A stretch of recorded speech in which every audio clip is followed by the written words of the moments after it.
Welcome to the Rich Equation Podcast. Rich Equation Podcast. Are you ready to discover how to live rich today and not wait for retirement? If you're tired of struggling and want to live your best life now, you're in the right place. Outdated principles will no longer work in today's environment. It's time for a new approach. Your host, Ashish will help you discover methods to live the new American dream. It's time to start living the good life on your own terms and experience a new way to live. Rich. Now, here's your host, Ashish Nathu. Welcome back to episode 5 of the Rich Equation.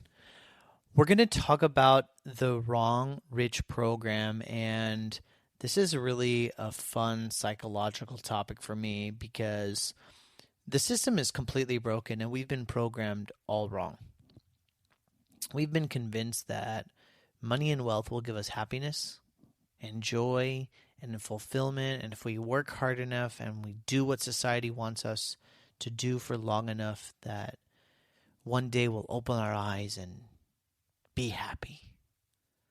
Well, if that's true, then why are some of the richest and smartest people in the world, and some of them that I know, why do they get divorced and why can't they sleep?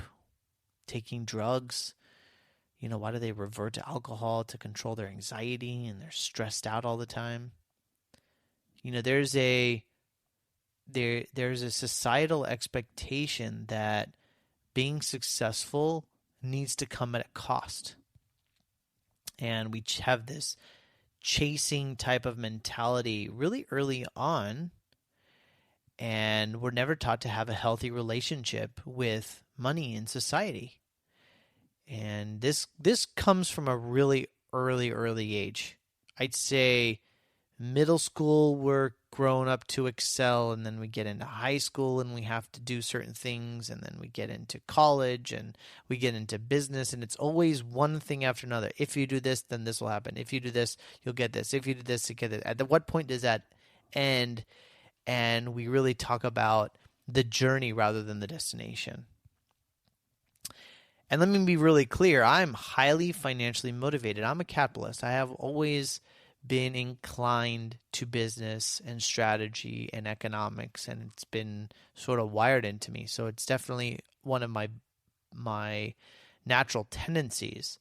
But I can be victim of this too, feeling a need, feeling that money can control you. And so what I want to make people aware of and have really open dialogue about is that, do we have a healthy relationship with money, and does our money control us, or is it the other way around?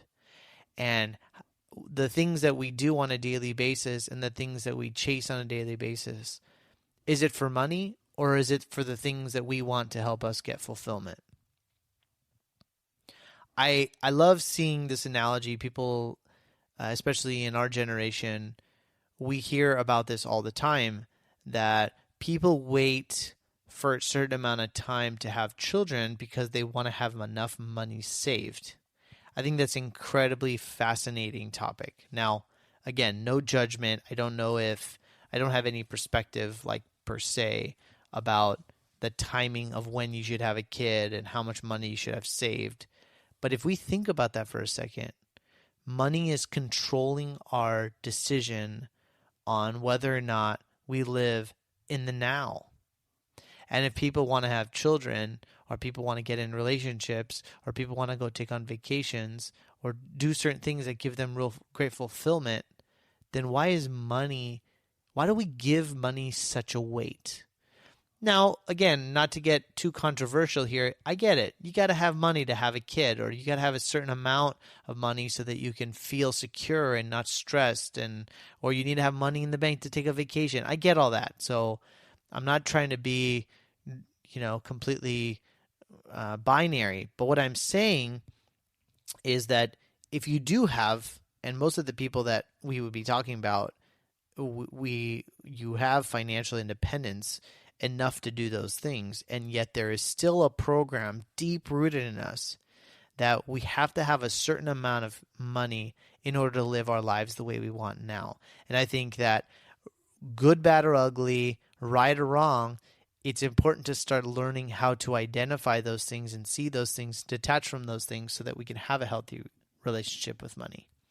But the system is broken, and it's not our fault. We've been programmed like this at such an early age from our schools, from our parents, multiple generations. And what I've learned is that you can't blame them. You can't blame our parents or our parents or grandparents or your school. They did the best they could with what they knew, and they were programmed their own ways. And so wherever you are in your life, it is your responsibility to take ownership of your relationships, your relationship with money, how you think about wealth, your limiting beliefs, your trauma, your understanding about money and investments, and how you get educated about all that. So that's what the Rich Equation is all about. It's helping create this framework where people can really start to identify their richness in multiple aspects of their life and detach from these limiting beliefs from all these old past programs. So hope you enjoyed.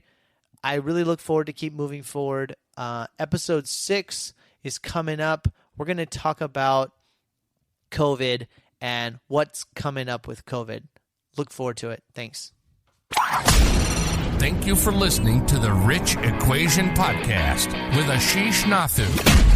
Do you want more ideas on how to live rich?